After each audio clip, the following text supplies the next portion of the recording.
Now, good afternoon, everybody. Finally, I don't get my patente. It easy well. How it easy so?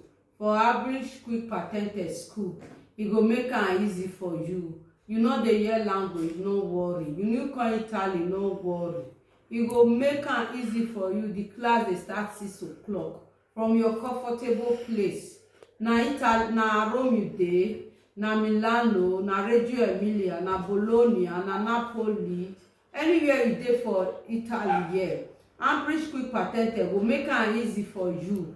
E dey watch am for video and e go dey explain am. E get patient well to take explain. No your worry at all. You no come Italy, you no dey hear Italy, that one na small thing. You no sabi read and write, that one na small thing. You go dey watch am for video, go dey explain am. E go help you till you get your patente and no go leave you.